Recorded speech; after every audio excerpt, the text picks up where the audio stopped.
전국에 계신 에듀윌 수험생 여러분들 또 왔습니다. 한국사를 맛있게 만들어주는 은쌤이 또 왔습니다.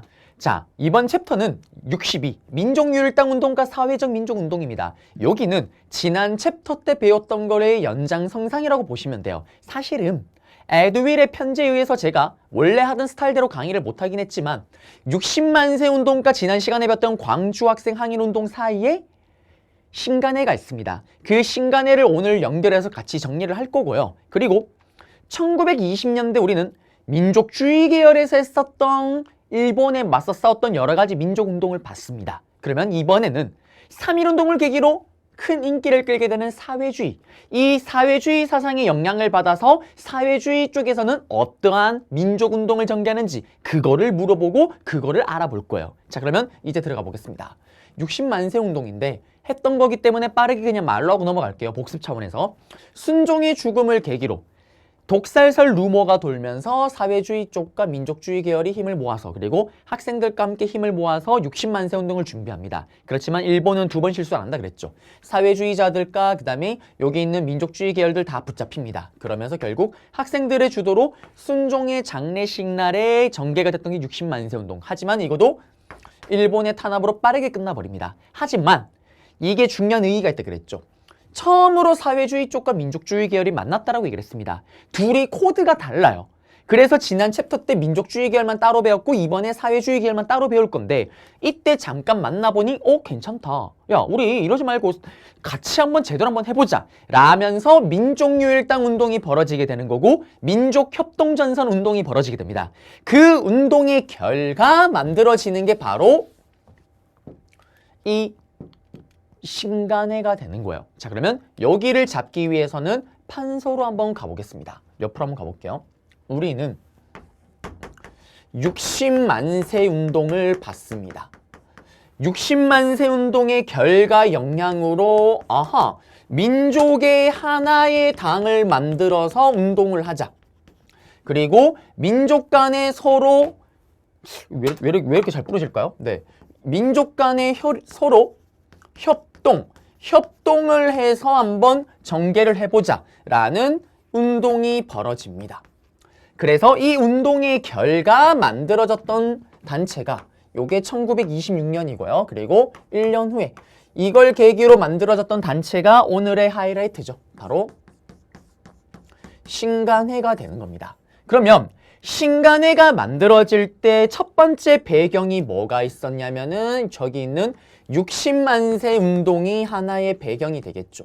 그리고 두 번째 배경이 뭐가 있냐면 시험에 나오는 배경으로는 정우회 선언이라고 있습니다.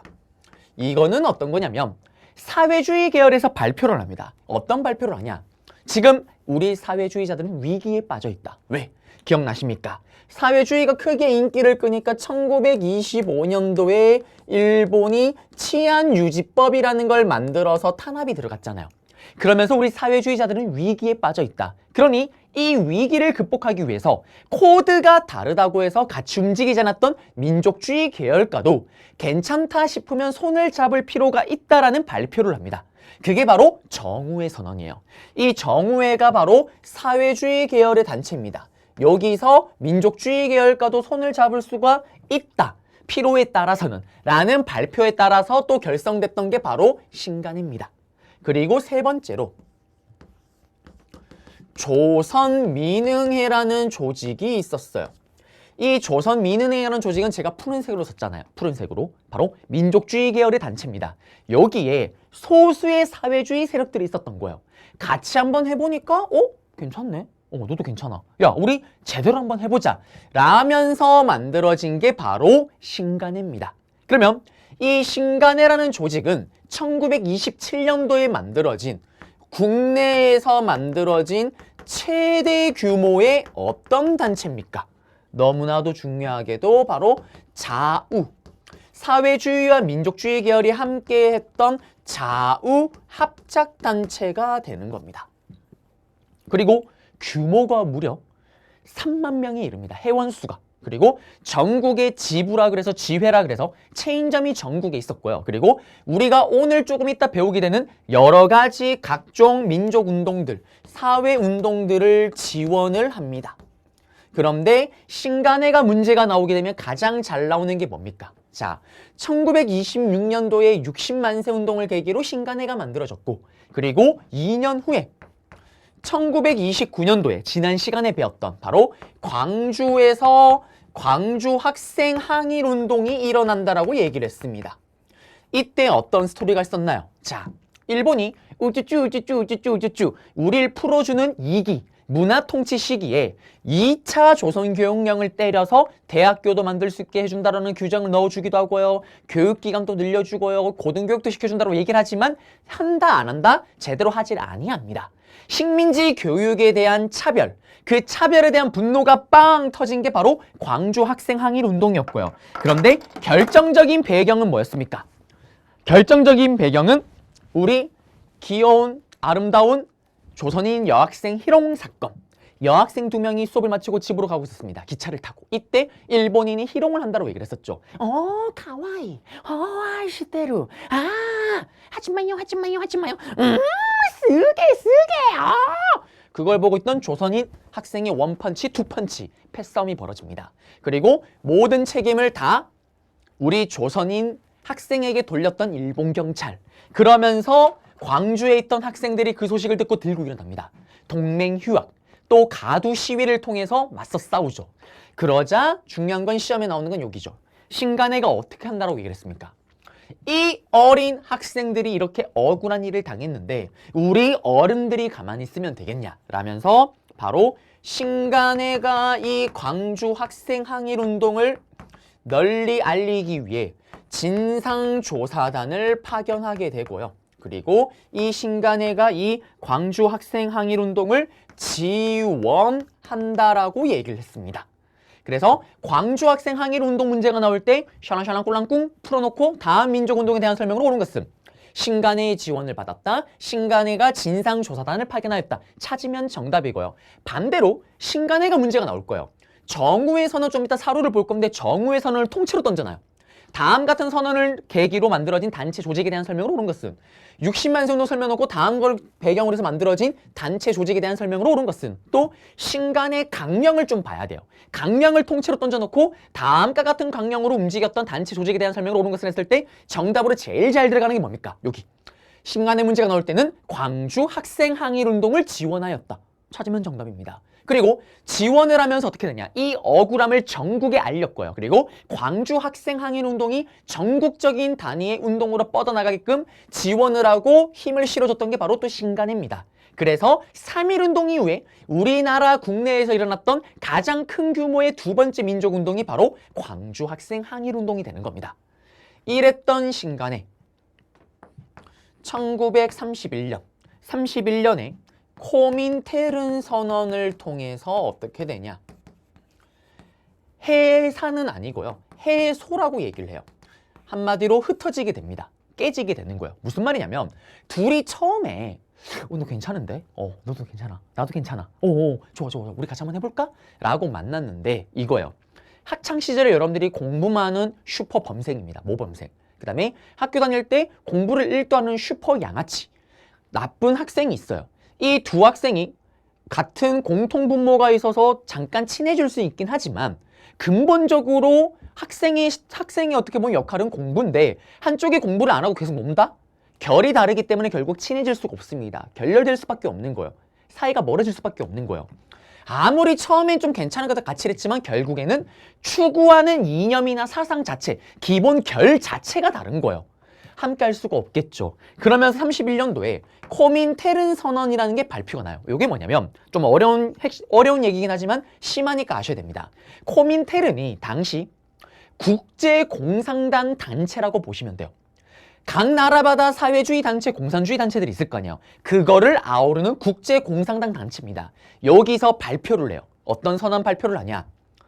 전 세계에 있는 공산주의 애들아, 사회주의 애들아, 니들이 각각 처해 있는 위기나 또는 한계를 극복하기 위해 너희들과 코드가 다른 애들과 손을 잡은 애들이 있는 거 안다. 이제 끊어라. 손을 끊고 본인의 길을 가야 된다라는 발표를 하는 거예요. 그리고 실제로 또 신간의 안에서 사회주의 계열과 민족주의 계열이 대립이 벌어지기도 합니다. 그러면서 사회주의 애들이 전부 다 이탈을 해버려요. 사회주의 애들이 다 이탈을 합니다. 그러면서 해소가 됐던 게 바로 신간회다라는 거. 자, 그러면 신간회에 대해서 문제를 알려드렸고요. 또 지난 챕터 때 얘기를 했지만 60만 세 운동이 시험에 단독으로 나왔을 때 오답 선지로 제일 잘 들어가는 게 뭡니까? 신간회의 지원을 받았다. 멍멍이 같은 소리라고 얘기를 했습니다. 신간회는 60만 세 운동을 계기로 만들어졌지 어떻게 60만 세 운동보다 늦게 태어난 신간회가 이걸 지원을 해요. 대표적인 오답이라고 얘기를 했습니다. 신간회는 광주 학생 항일 운동을 지원했다라는 거. PPT로 갑니다.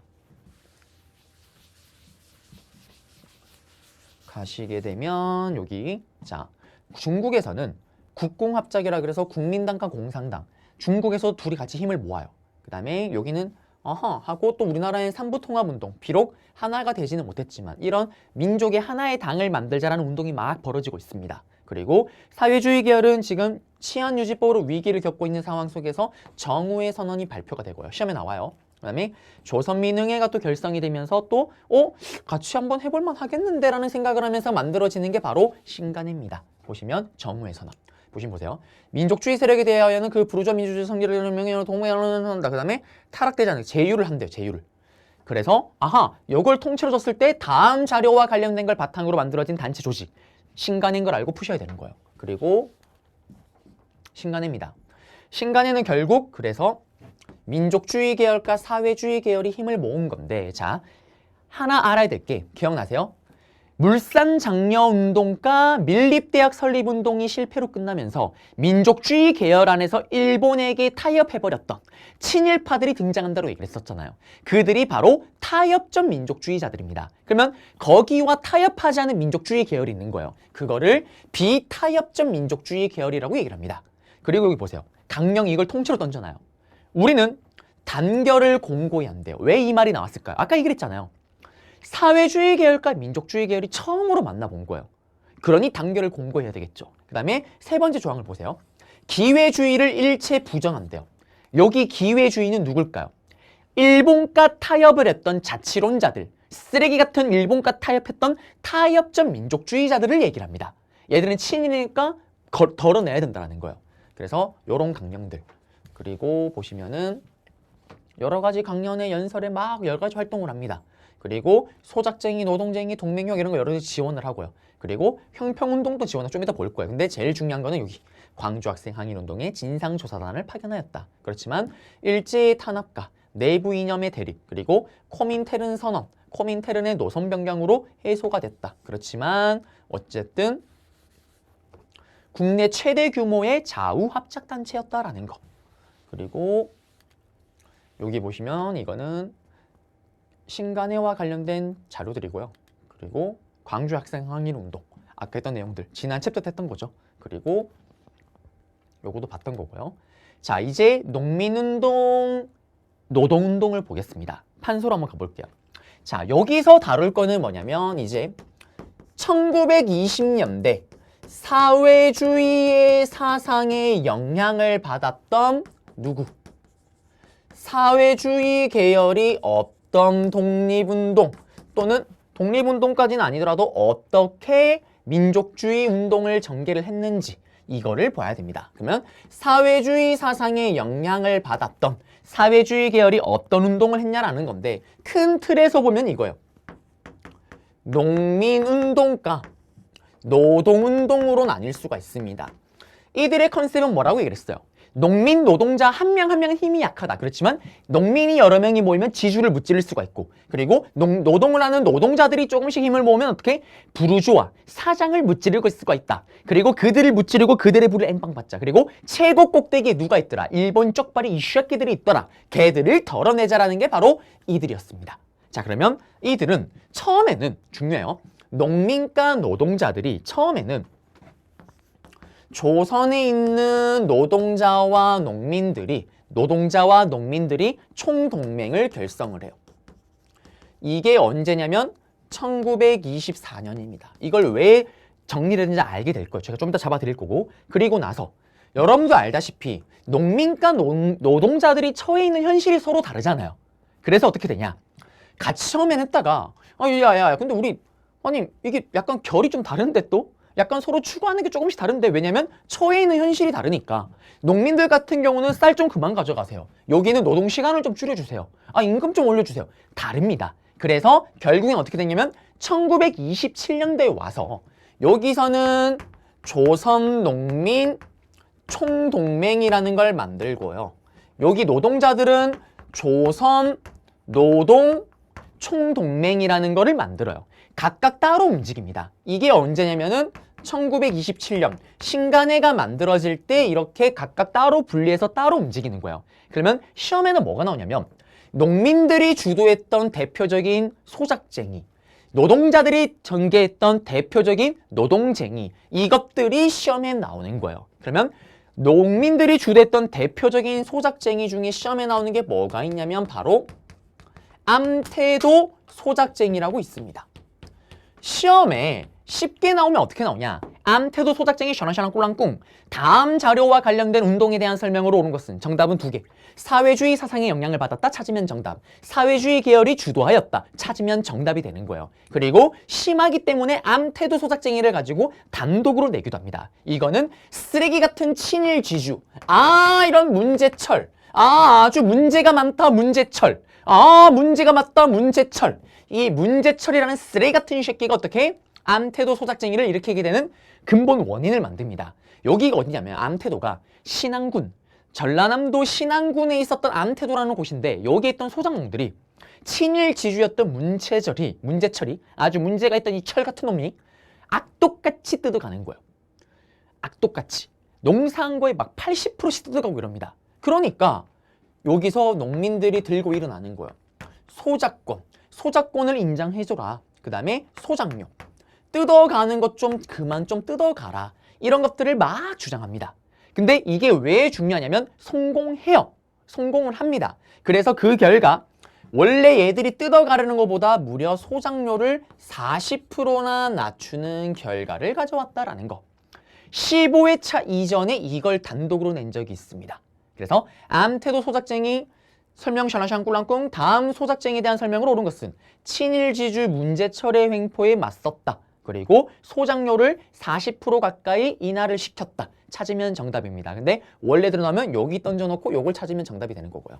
자, 그 다음에 농민운동은 다 잡아드렸습니다. 그럼 PPT로 한번 가볼게요.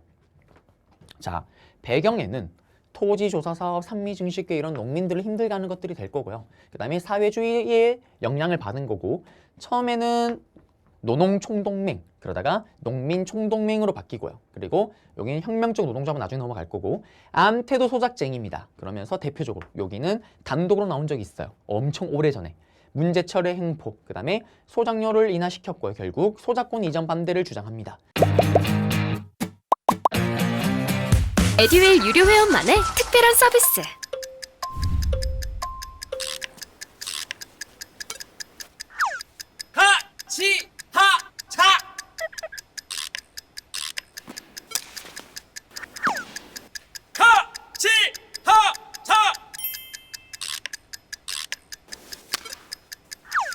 정답! 같이 하자 친구야 에듀윌 유료 회원!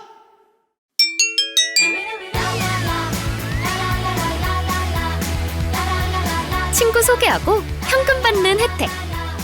오직 에듀윌 유료 회원에게만. 에듀윌.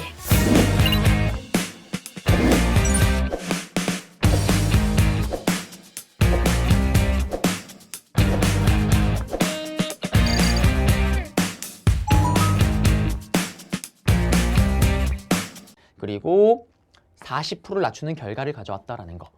그리고 보세요. 자, 처음에는 20년대 처음 할 때만 해도 생존권 투쟁이에요. 뭐냐면은 이게 무슨 말이냐면 그만 좀 쌀 좀 뜯어가세요. 농사 있는 거에 80%를 뜯어가면 우리 뭘 먹고 삽니까? 생존권 투쟁이에요. 그러다가 시간이 지나면서 어떤 생각을 할까요? 왜 우리가 이렇게 힘들지? 근본 원인을 생각합니다.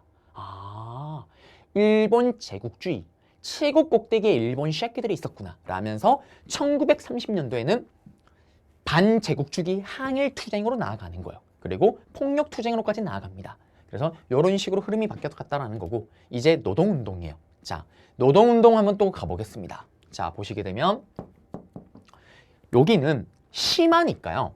기본적으로 24년도에 조선노동총동맹이라고 있었는데 1920년대에 노동자만을 위한 조직이 있었습니다. 바로 그게 뭐냐면 조선노동공제회예요.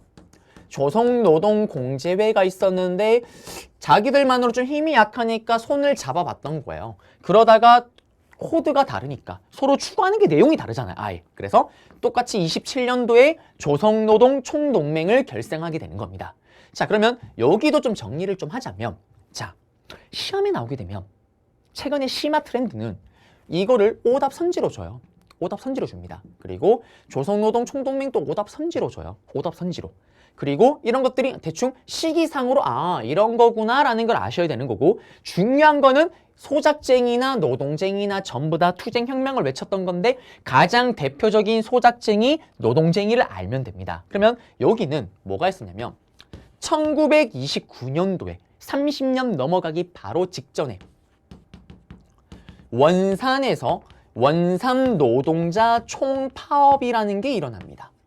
그러면 정리를 하자면 이게 일어날 때 맞죠? 지금 여기 앞에 있던 스토리는 이거보다 앞에 스토리죠 지금.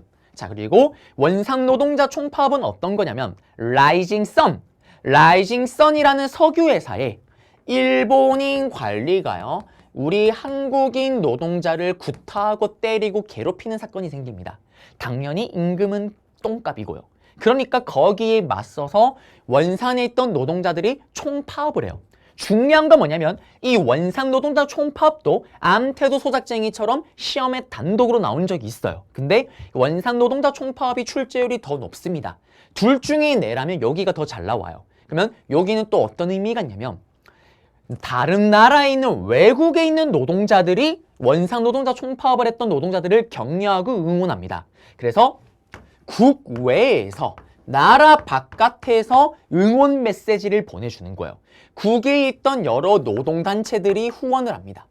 그래서 이거를 국제적 연대를 했다라고 얘기를 해요. 그리고 이 원산 노동자 총파업 같은 경우는 우리 앞에서 신간회가 1927년도에 만들어졌고 여긴 29년입니다. 암태도 소작쟁이는 20년대 초반이었잖아요. 그래서 여기는 일어날 때 신간회가 없었기 때문에 지원할 수가 없었던 거고 여기는 원산 노동자 총파업 때는 지금 강주 학생 항일 운동이랑 시기가 똑같잖아요. 지원을 하는 거예요. 신간회는 여러 가지 운동을 다 지원합니다.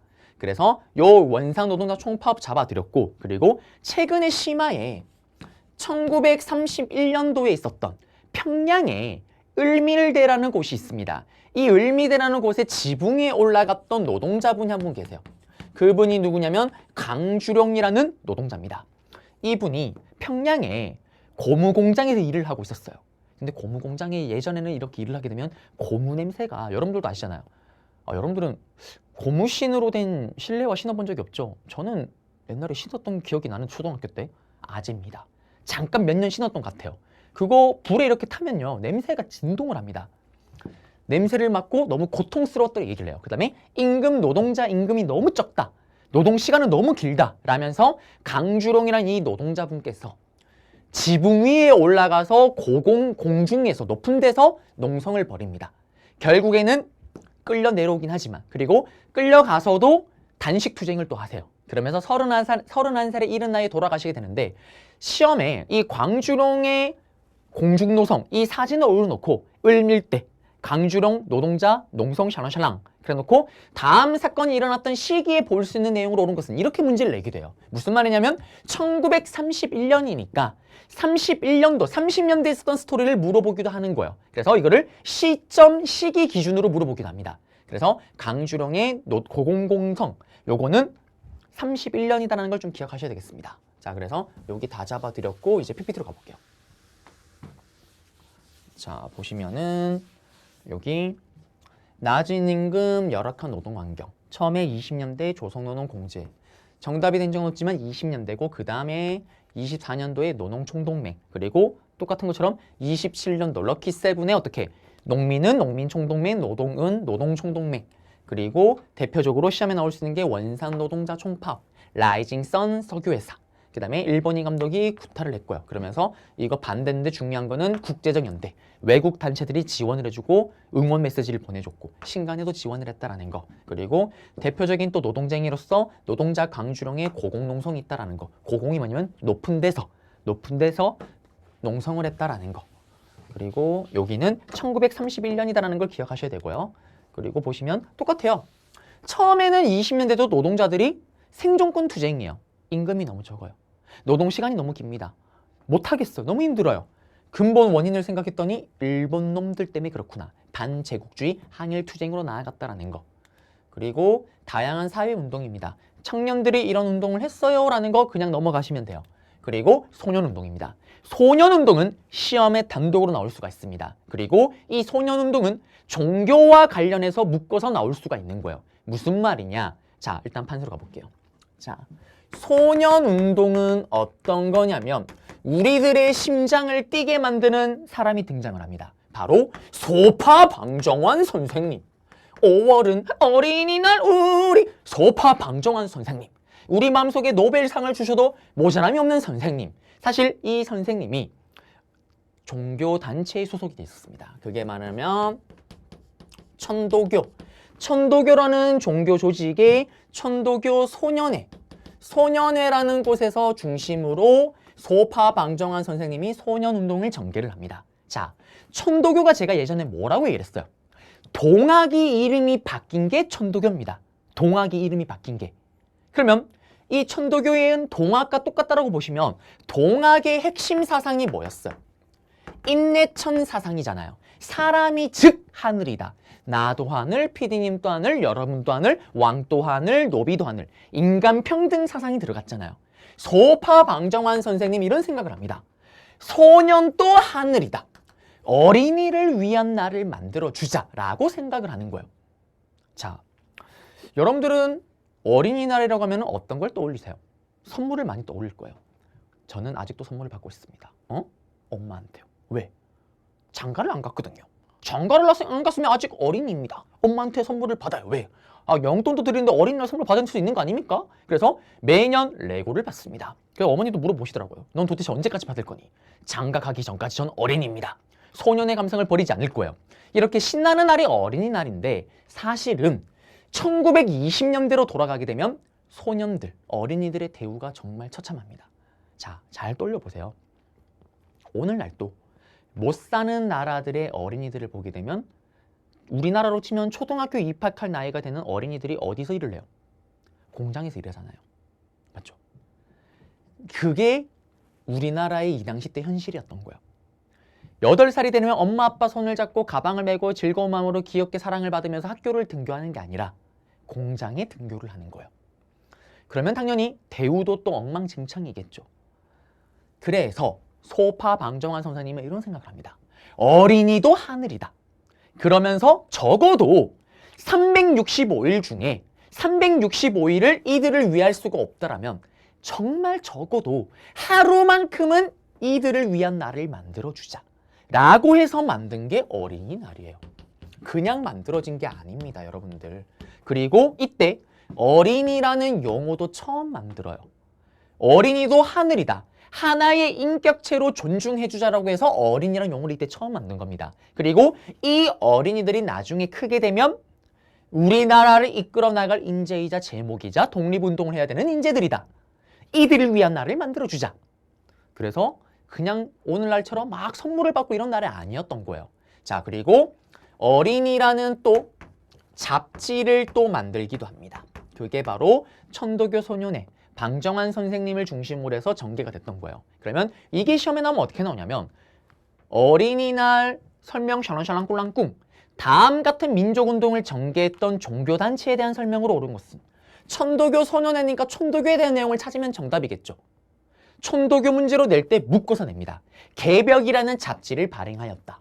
그 다음에 동학만세 만세보를 발행하였다. 인내천 사상을 강조하였다. 이런 것들 찾으면 정답이 되는 거고요. 또 이렇게 나오게 돼요. 지금 우리가 배우고 있는 내용들은 언제입니까? 이게 언제냐면 1920년대요. 일본이 3.1운동을 겪고 나서 우쭈쭈 풀어줬던 문화 통치 시기니까 이런 게 가능했던 거예요. 그래서 요걸 주고 다음 같은 운동이 벌어졌던 시기에 볼 수 있는 모습으로 옳은 것은 1920년대 일본의 식민 통치를 물어볼 수가 있습니다. 예를 들면 산미 증식 계획이 전개되었다. 이런 것들. 회사령이 철폐되었다. 이런 것들 찾으면 정답이 되는 거예요. 자, 그러면 PPT로 갑니다. 보시면 배경엔 인격체로 어린이를 대우하자. 어린이라는 말을 쓰자. 그리고 방정환 선생님의 천도교 선언회를 중심으로 어린이라는 날을 만들었고 잡지를 만들었고 나중에는 색동회라는 단체를 만들기도 합니다. 자, 그리고 여러분들의 심장을 뛰게 만드는 포스터. 어린이날. 날아라 어린이. 어린이날. 어린이날. 맞죠? 포스터만 봐도 막 신이 납니다. 아, 저는 올해도 레고를 받을 거예요. 자, 그리고 천도교 소년의 선전지 내용이요.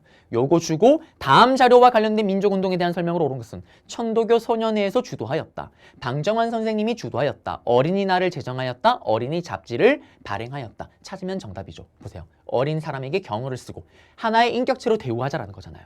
그리고 소년운동, 방정하니까 천도교 소년회는 씩씩하고 3대 오 샤랑샤랑 꿀랑꿍. 여기 보시면 최시형 뜻을 받아 소년운동을 적극적으로 전개. 어린아이를 하늘처럼 모시라. 자, 그리고 형평운동 갑니다. 형평운동도 시험에 잘 나와요. 그러면 이 형평운동은 또 뭐냐? 백정이에요. 판서로 갑니다. 자, 형평운동은 이런 내용을 담고 있습니다. 저울형, 저울처럼 평령을 이루자라는 거예요. 저울처럼 평령을 이루자. 무슨 말이냐? 우리는 과거에 1차 가보개혁 때 이미 신분제가 사라졌어요. 신분제가 사라졌음에도 불구하고 신분제가 언제 사라졌냐면은 1차 가보개혁 때 일본에게 나라를 뺏기기 전에 사라졌음에도 불구하고 여전히 백정, 소, 말, 돼지를 잡는 백정들은 차별을 받고 있었던 거예요. 더럽다라는 직업이란 이유 하나만으로. 그래서 이들은 얘기를 합니다. 아, 우리도 사람이다. 차별하지 마라. 똑같은 사람이다. 신분제 사라졌잖아. 어떤 차별을 받았냐? 만약에 제가 백정이다. 그러면 은동진 이름을 쓰게 되면 진짜 위에다가 빨간색으로 점을 찍어야 돼요. 제가 백정인 거를 표시를 해줘야 됩니다. 그리고 또 제가 아기가 있으면은 제 아기는 학교에 입학이 안 돼요. 이런 식으로 차별을 받습니다. 그러니까 저울형, 저울처럼 평령을 이루자라는 형평운동이 벌어지게 되는데 이거를 주도했던 단체는 진주에서 조선 형평사라는 조직이 만들어집니다. 조선의 백정들의 대우를 평령을 이루게끔 하겠다라는 바로 진주에서 조선 형평사. 그러면 요것만 가지고 시험 문제 나오는 거예요. 시험 문제 나오면 어떻게 나올까요? 백정도 사람이다. 차별하지 마라. 샤랑샤랑 꿀랑꿍. 다음 자료와 관련된 민족운동에 대한 설명으로 옳은 것은 형평운동이었다. 진주에서 조선 형평사가 주도하였다. 백정의 차별을 철폐하고자 하였다. 찾으면 정답입니다. PPT로 갈게요. 그리고 포스터를 좀 보셔야 되는 건데 이건 좀 이따 보여드릴 거고 포스터는 백정에 대한 차별을 철폐하고자 했다. 정답. 그 다음에 진주에서 조선 형평사가 주도하였다. 찾으면 정답. 그리고 이고도 신간회가 또 지원을 해줘요. 나중에. 그리고 보시면 다른 사회운동 단체와 함께 뭐 연대를 하기도 합니다. 그리고 결국에는 나중에는 탄압을 당하는 거고 넘어가서 이 포스터가 잘 나와요. 형, 평, 백정입니다. 형, 평. 시험에 나오면 어떻게 나올까요? 형평운동 설명 다 주고 다음 자료와 관련된 민족운동과 관련된 자료를 고르시오. 이 사진을 찾으면 정답이에요. 오답으로 어린이날 포스터가 들어갈 수가 있고요. 오답으로 지난 챕터 때 배운 물산 장려운동, 분화로드 운동 포스터가 들어가기도 합니다. 찾아내야 돼요. 또는 소파 방정환 선생님 얘기를 놓고도 다음 자료와 관련된 자료를 찾으셨을 때 이게 오답으로 들어가고 앞에 봤던 어린이날 포스터를 찾게 되면 또 정답이 될 거예요. 자, 그리고 형평운동 내용이다. 보세요. 여기 보시면 계급을 타폐하고 보세요. 인류 근본인데 지금 보시게 되면 백정은 어떠한 지위까지 어떠한 압박을 받아왔던가 이런 얘기를 합니다. 요거 줬을 때 진주에서 조선 형평사가 주도하였다. 이런 거 찾으면 정답이죠. 그리고 이제 마지막입니다. 이번 챕터에 여성운동이에요. 자, 여성운동은 그냥 근후에 하나만 보시면 됩니다. 바빠요. 바쁘지만 또 해줘야 됩니다. 근후회입니다. 그렇습니다. 군우회로 활동하려면 제가 또 여성이 되어줘야 되겠죠. 너무 추한데? 지금 촬영하고 계신 PD님이 지금 입을 막고 있어요. 뭐지? 당황하지 마요. 빨리 끝날 거예요. 자, 그러면 근우회로서 한번 활동을 해보겠습니다. 자, 근우회입니다. 근우회. 이게 머리가 기니까 이게 생각보다 불편한데요? 자, 판서로 먼저 잡아볼게요. 근우회인데 근우회는 쉽게 생각하시면 돼요. 앞에 봤던 우리 신간회 있죠? 신간회. 신간회의 여성 버전입니다. 응? 자, 신간회가 국내 최대 규모의 좌우합작 단체였잖아요. 남자들도 저렇게 사회주의 계열과 민족주의 계열이 힘이 모으는데 우리 여성들도 한번 사회주의, 민족주의 계열에 한번 힘을 모아보자 라면서 여성들의 좌우합작 단체가 바로 근우회입니다. 그래서 근우회는 신간회 따라쟁이에요. 원플원입니다. 신간회가 하는 것 그대로 따라하는 거예요. 그 신간회가 만들어질 때 함께 만들어진 게 근우회입니다. 그래서 이거를 자매단체라고도 얘기를 하는 거고요. 다만 차이점이 뭐가 있냐면 여성들이 주도해서 만든 여성 좌우단체다 보니 당연히 여성들의 권리, 여성들의 인권이나 여성들의 권리를 신장시키기 위해서 노력을 했다. 그리고 근우회는 근우, 자기 이름을 본따 만든 근우라는 잡지를 발행하였다. 그리고 신간회와 마찬가지로 가장 중요한 활동, 광주 학생 항일운동에 똑같이 진상조사단을 파견하였고 광주 학생 항일운동을 지원하였다. 다 똑같은 말입니다. 그리고 신간회가 나중에 코민테른선언 그리고 이념 대립으로 해소될 때 근우회도 똑같이 해소가 되었다라는 거. 끝났습니다. PPT로 가볼게요. 자, 보시게 되면 신간회와 연계를 냈고 신간회 자매단체, 여성들의 공고한 단결과 지위 향상의 노력, 그리고 내려가시게 되면은 기간지 근우, 그리고 신간회체를 전후해서 똑같이 해산을 합니다.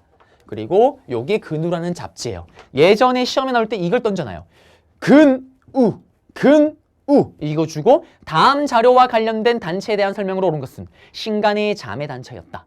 여성 좌우합작 단체였다. 그리고 광주 학생 항일운동을 지원하였다. 진상조사단을 파견하였다. 찾으면 정답입니다. 그리고 근우의 창립 취지문이에요. 여기 보시면은 쭉 이러면 조선의 자매들아 미래는 우리의 것이다. 여성 문제 해결을 위해서 나섰던 근우에 대한 설명이다라는 거. 그리고 끝났습니다. 자, 그러면 저는 또 다음 챕터에서 마지막 챕터에서 여러분들을 찾아뵙도록 하겠습니다.